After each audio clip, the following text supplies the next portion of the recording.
Day. We're going to pick up from where we were yesterday. We're still reading from Three Magic Words, Chapter 10. Chapter 10 is on health.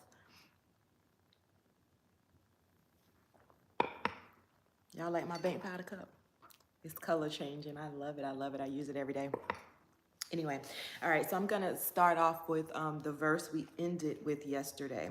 So it is that all disease, all warping of the body from its natural physical perfection comes because a person holds subconscious feelings of hate, bitterness, resentment, envy, jealousy, greed, self-pity, maliciousness, or any number of the countless abortions that corrupt the natural expression of the universe. Love, which is love. If a man does not love, he hates or projects one of hate's deformed brothers. For love is the power of universal mind and flows through each person who lives, whether he uses it positively or negatively.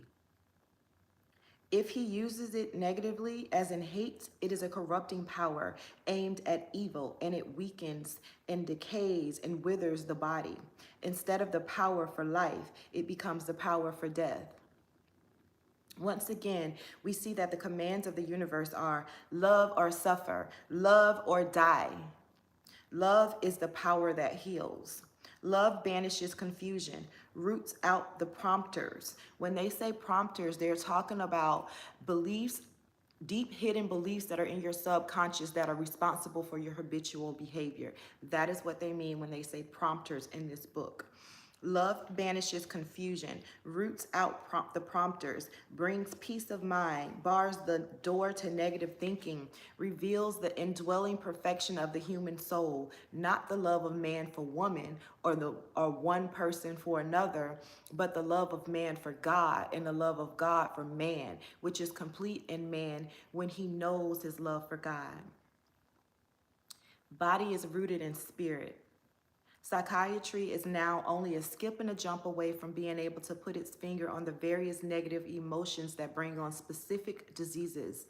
The day is not too far distant when medical textbooks shall list after hate, bitterness, frustration, repression, envy, and loneliness their resultant physical disabilities. And mankind will guard its emotion with the same care it now bestows on its physical well-being. Pills and potions being replaced by healthy habits of thought. Because we know that all disease, all illness comes from negative thinking. And all health comes from good, positive, or beneficial thinking. Edward Carpenter writes, every organ and center of the body is the seat of some great emotion, which in its proper activity in due proportion is truly divine. Body is rooted in pure spirit and universal subconscious mind, which is perfect. Body may be cast from perfection only by concepts held in the conscious mind, which project into the subconscious and are returned as physical ailments. We do not cause our hearts to beat, nor do we direct the flow of blood to our various organs, nor the acids of the stomach to perform the miracle of digestion, nor the intestines and the kidneys to go about the process of eliminating waste matter. The dynamic source from which our bodies have sprung has inculcated in them these reflexive actions. It's automatic. The functions of a body represent the movement and concept of intelligence. And when we get our fears and negative desires out of the way, our bodies function properly, perfectly.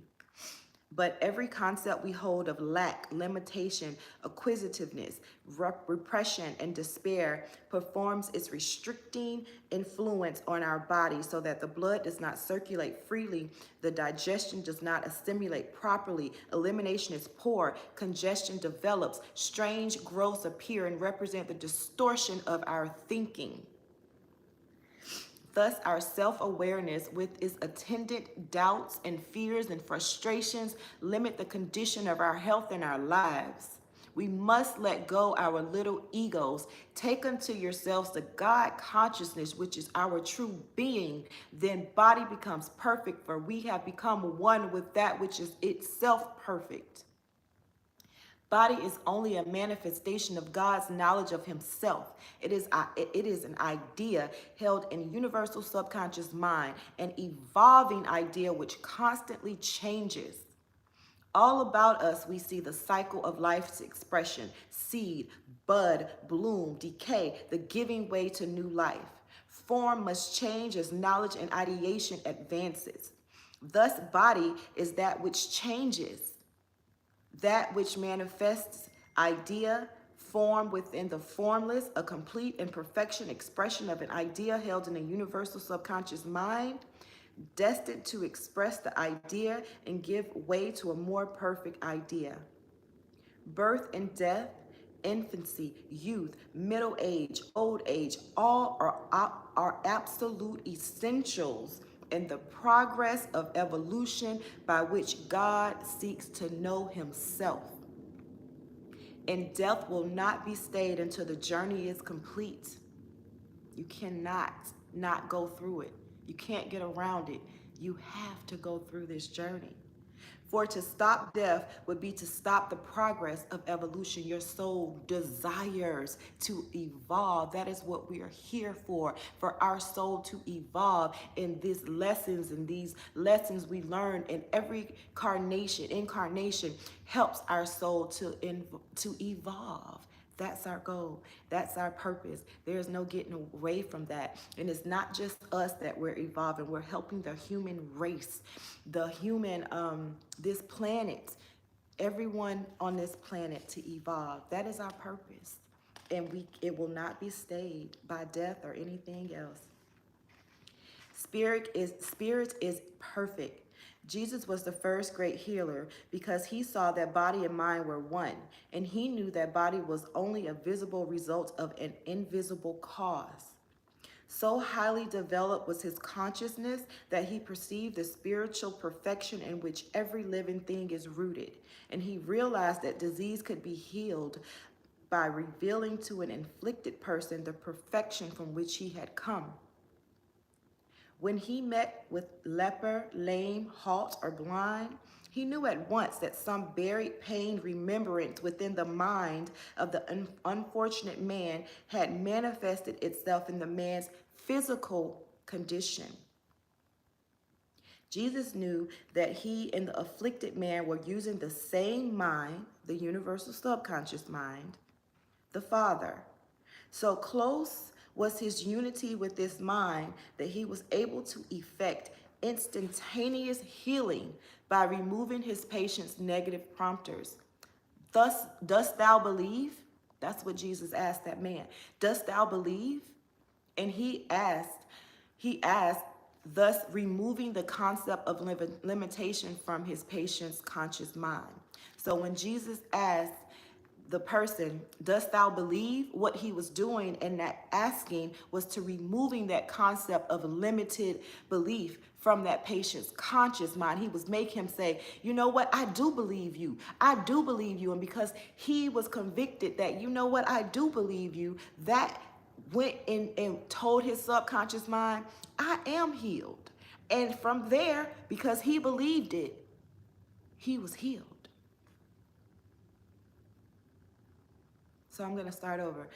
Dost thou believe? He asked, thus removing the concept of limitation from his patient's conscious mind. Lord, I believe, his patient answered, and receptivity was established. Thy sins be forgiven thee, said Jesus. Take up thy bed and walk. The healing was effected. So because he believed, because he acknowledged that he believed, it was received, and it established his path for healing. His sins mean error of thought.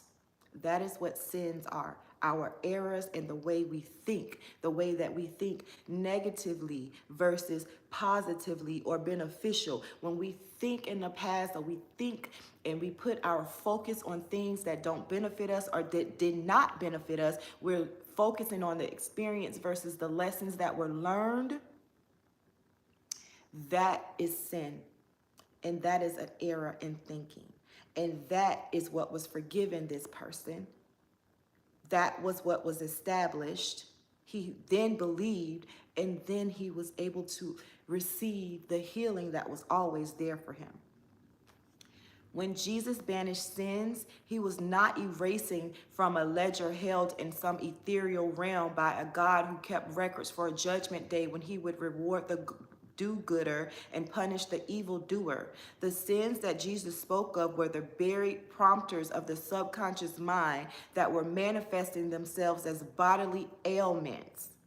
His forgiveness of them was simply assurance to his patient that as soon as such buried guilts and hostilities and rejections were forgotten, he would be healed. What Jesus was saying was the real you is great and good and perfect. Acknowledge this perfection and your body will become perfect also. There is no such thing as an imperfect body, for body is always a perfect manifestation of an idea. There are only imperfect ideas. What are you thinking about for yourself? How do you see yourself? This is the power of your thoughts. Even right now, if you are sick, ailed, full of disease, whatever, you don't have to accept that. You can realize that the root of that is error in your thoughts. And that can be changed. We can take the time to go inside and realize what is causing us this discomfort. Where did we err? When things happen in our life, or when situations come up or thoughts come up or something comes up that triggers us, that brings emotions out of us that are lower on the vibrational scale, such as fear, anger, hate, figure out why you're reacting that way. When you take the time to know, okay, I don't like the way I responded with that because it changed how I was feeling. I was having a good day. Now I'm irritated. Now I'm upset. Now I'm mad. Take a moment to note what happened, what triggered those emotions. And then in your stillness, in your time when you're still and you're quiet and you can hear your inner self, bring that up with intention. Think about, tell your subconscious, show me what is the root of that feeling. And when you're in your stillness, in your quiet time, you will hear it. If you are truly looking, you will see signs. Matter of fact, as soon as you say that, as soon as you set that intention, let me know what's in me that was triggered. You will hear something. Trust what you hear. Listen. It may be subtle, but listen, you won't miss it if you are truly listening for it. You'll hear something in the radio. You'll hear something that comes on TV. You'll see something in a sign that you pass by. A thought, an image, a scenario will appear in your mind. All of those are answering your questions. Take note, okay? Slow down enough so that you can hear. But the most important part is to identify that trigger. Identify that you were triggered. Identify that your vibration was affected by whatever that was. And that's where we give our power away. That's where we give the control of our lives away by letting what other people say or do or what we see affect us, and affect us in a way to where we choose to focus on the non-beneficial aspects of it. I don't care if the whole thing was bad. You don't have to stay there. You could say, okay, say you got in a car accident. Nobody wants to be in a car accident. I've been in many. No one wants to be in a car accident. And so when you're in a car accident, you first thing you think, well, why did that happen to me? Why did that happen to me? I mean, I was driving the speed limit. I was a car length apart, whatever. Like, you were doing everything you were supposed to do. But yet someone comes up and hits you from the back. Well, why was that? Where was my fault in that? Because now I got to deal with insurance, copay or deductible, and not having a car or getting, you know, all of that comes with it. If you choose to look at it that way, then you're going to feel the inconvenience of being in a car accident and going through those steps. Or you can shift your perspective. Let me give you an example. My daughter was in a really bad car accident one time and she called me hysterical. Ma, it's bad, ma, it's bad, da da da da. And you know, as a mama child, I'm just looking for my keys. Where my keys were, I gotta go. I gotta get to my baby. And then when I get there, no one was hurt. It was her and the two grandbabies in the back and two other cars involved. Nobody was hurt. Nobody was hurt. Everyone was simply inconvenienced. So when you look at it, and I had to give that perspective, baby, you good. These babies in here and they ain't hurt. You not hurt. They not hurt. Only thing that's hurt are these cars are a little messed up and y'all time is being consumed. The cops never came, by the way. Cops never came.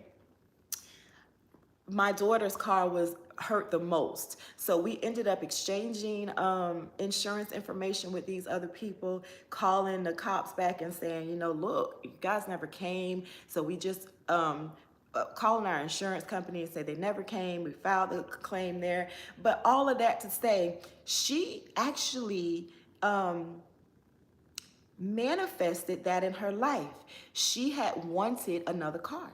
She had been saying, I'm about to get my Benz, I'm about to be rolling, because that's the life I deserve, and that's who I am, da da da da da da. She didn't say what no hurt, harm, or danger to me or my kids, or da da da da. So universe saw the quickest way to get her what she wanted.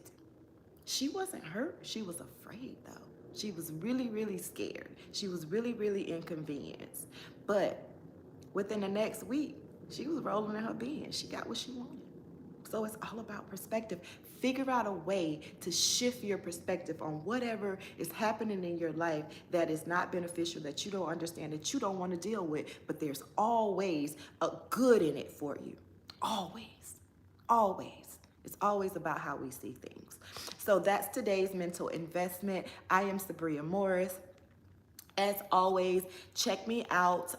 Check out my bank powder for activating and attracting wealth and love and protection in your life. It's a spiritual tool and I'm going to start having it so that I can show it to you on these videos. This is really an outlet for me to share my intelligence and my intellect. Not really about bank powder, but bank powder is my baby. So I'm gonna always mention bank powder. So you can check bank powder out at bankpowder.com, spiritual tool to activate wealth, love, and protection in your life. I am on all social media platforms as bank powder or bank_powder, except for Facebook. You can find me on Facebook as Sabria Morris. I will see you guys tomorrow with tomorrow's mental investment.